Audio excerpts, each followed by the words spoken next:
അതിലാദ്യം ഇഞ്ചോടിഞ്ച് പോരാട്ടം നടക്കുന്ന ത്രികോണ മത്സരം നടക്കുന്ന പത്തനംതിട്ട വലിയ രീതിയിൽ ജനശ്രദ്ധ ആകർഷിച്ചിട്ടുണ്ട്. കേരളത്തിൽ തന്നെ വലിയ രീതിയിലുള്ള ശ്രദ്ധ ആകർഷിച്ചിട്ടുണ്ട്. പ്രത്യേകിച്ചും BJP കഴിഞ്ഞ തവണ കെ സുരേന്ദ്രനിലൂടെ വോട്ട് ശതമാനവും വോട്ടെണ്ണവും വലിയ രീതിയിൽ വർദ്ധിപ്പിച്ച പത്തനംതിട്ടയിൽ അനിൽ ആന്റണി ഇത്തവണ എന്തു ചെയ്യും?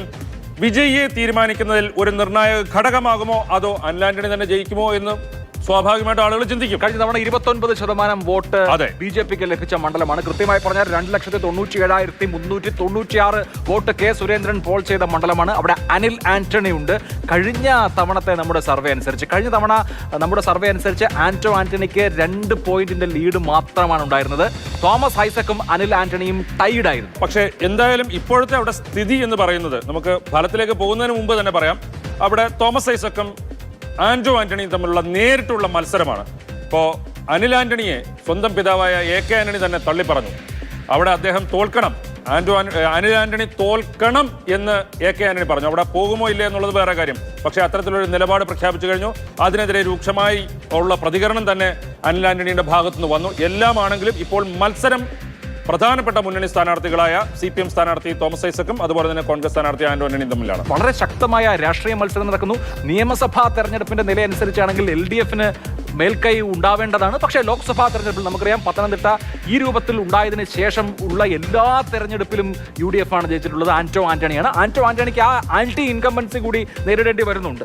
ആന്റി ഇൻകംബൻസിയുടെ കാര്യം പറയുമ്പോൾ രാജ്മോഹൻ ഉണ്ണിത്താൻ എങ്ങനെയാണ് കാസർഗോട്ട് കളം പിടിച്ചത്, അതുപോലെ തന്നെ VK ശ്രീകണ്ഠന് ശക്തമായ മത്സരം കാഴ്ചവെക്കാൻ എങ്ങനെ കഴിയുന്നു തുടങ്ങിയ കാര്യം നമ്മൾ പരിശോധിച്ചേ പറ്റുള്ളൂ. അതുപോലെ തന്നെ രമ്യ ഹരിദാസ് എങ്ങനെയാണ് ശക്തമായ മത്സരം കാഴ്ചവെക്കുന്നതും അവിടെ ഇപ്പോൾ നമ്മുടെ പ്രവചനം അനുസരിച്ചാണെങ്കിൽ മുന്നിലെത്താൻ കഴിയുന്നത്.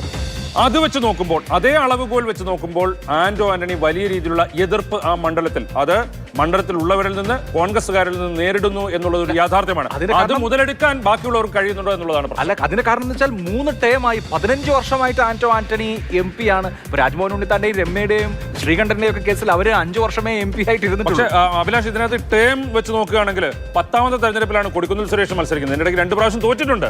പക്ഷേ കൊടിക്കുന്നിൽ സുരേഷ് ഏത് മണ്ഡലത്തിൽ മത്സരിച്ചു, അടൂരാണെങ്കിലും അതിനുശേഷം മാവേലിക്കരയാണെങ്കിലും ജനങ്ങളുമായിട്ട് ബന്ധം വെക്കാനും അല്ലെങ്കിൽ അവരുടെ പ്രശ്നങ്ങളിൽ ഇടപെടാനും എപ്പോഴും എവിടെയും ചെല്ലുന്ന ഒരു MP ആ രീതിയിലേക്ക് മാറുന്നില്ല എന്നുള്ളതാണ് ആന്റോ ആന്റണിയുടെ മണ്ഡലത്തിൽ നിന്നുള്ള പ്രതികരണം. പത്തനംതിട്ടയിൽ ആന്റോ ആന്റണിയും തോമസ് ഐസക്കും അനിൽ ആന്റണിയും ത്രികോണ മത്സരം നടത്തുമ്പോൾ ആർക്കായിരിക്കും അവിടെ മേൽക്കൈ? നമുക്ക് ആ റിസൾട്ടിലേക്ക് ഒന്ന് പോയാലോ? വരട്ടെ.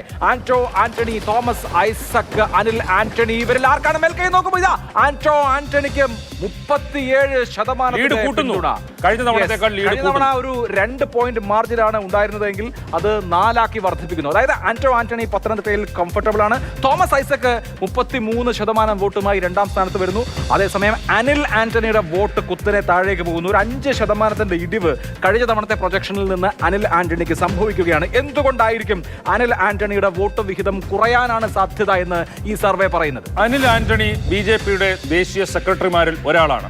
അതുപോലെ തന്നെ നരേന്ദ്രമോദിയുമായി ഏറ്റവും അടുത്ത് ബന്ധമുണ്ട് എന്നുള്ള രീതിയിൽ പ്രചരിപ്പിക്കപ്പെട്ട ഒരു നേതാവാണ്. അങ്ങനെയുള്ള അനിൽ ആന്റണി അവിടെ അപ്രതീക്ഷിതമായി സ്ഥാനാർത്ഥിയാകുന്നു. അവിടെ PC ജോർജ് സ്ഥാനാർത്ഥിയാകുമെന്നൊക്കെ പ്രതീക്ഷിച്ചിരുന്നതാണ്. പക്ഷേ അനിൽ ആന്റണി വന്നു കഴിഞ്ഞപ്പോൾ ചെറിയ എതിർപ്പുകളൊക്കെ ഉണ്ടായിരുന്നെങ്കിലും അതെല്ലാം മാറ്റിവെച്ചിട്ട് ഒരു വലിയ ഓളം ഉണ്ടാക്കാൻ കഴിഞ്ഞു. പക്ഷേ അതിനിടയ്ക്ക് മറ്റു പല സംഭവങ്ങളും ദിവസങ്ങൾ കഴിയുന്തോറും അനിൽ ആന്റണിയാണോ BJPയുടെ സ്ഥാനാർത്ഥിയായി വേണ്ടതെന്നുള്ളത് ആ മണ്ഡലത്തിലുള്ളവർ തന്നെ ചിന്തിച്ചിട്ടുണ്ടാകാം. അതുപോലെ തന്നെ ഇതിപ്പോൾ ഈ നമ്മുടെ സർവേക്കകത്ത് ഇത് വരുന്നില്ല എങ്കിൽ പോലും ദല്ലാൽ നന്ദകുമാർ ഉയർത്തിവിട്ട വിവാദം, അതുപോലെ തന്നെ AK ആന്റണി തന്നെ തള്ളിപ്പറഞ്ഞത്, ഇതൊക്കെ BJPയുടെ വോട്ട് കുത്തനെ ഇടിച്ചു കളയാൻ 12 വരെ സാമ്പിൾ ശേഖരിച്ചിട്ടുണ്ട്. അപ്പോ ഈ ദല്ലാൽ നന്ദകുമാറിന്റെ പ്രശ്നമടക്കം ഇതിനകത്ത് വന്നിട്ടുണ്ടാകാം. എന്തായാലും എനിക്ക് തോന്നുന്നു വളരെ ശ്രദ്ധേയമായ, പത്തനംതിട്ടയിൽ കാണുന്ന വളരെ ശ്രദ്ധേയമായ ഒരു പാറ്റേൺ, അനിൽ ആന്റണിയുടെ വോട്ടിൽ ഒരു ഡിക്ലൈൻ ഉണ്ടാവുന്നു. കഴിഞ്ഞ തവണ 29% പത്തനംതിട്ട എന്ന് പറയുന്നത് ഈസി അല്ല. അതേസമയം ആന്റോയ്ക്ക് എഡ്ജ് ഉണ്ട്. ഒരു ടൈറ്റ് ഫൈറ്റിലേക്ക് അവസാന ഘട്ടത്തിൽ പോകാൻ കഴിയുന്ന മണ്ഡലങ്ങളിൽ ഒന്നായി പത്തനംതിട്ടയ്ക്കാണ്. കഴിഞ്ഞ തവണ LDFും BJPയും തമ്മിൽ വോട്ട് ശതമാനത്തിന്റെ കാര്യത്തിൽ നമ്മുടെ 1ാം ഘട്ട സർവേ ഫലത്തിൽ വ്യത്യാസം ഉണ്ടായിരുന്നില്ല. പക്ഷേ ഇത്തവണ അത് കംഫർട്ടബിൾ ആയിട്ടുള്ള വ്യത്യാസം വരാം. ഇതാണ് പത്തനംതിട്ടയുടെ ചിത്രം.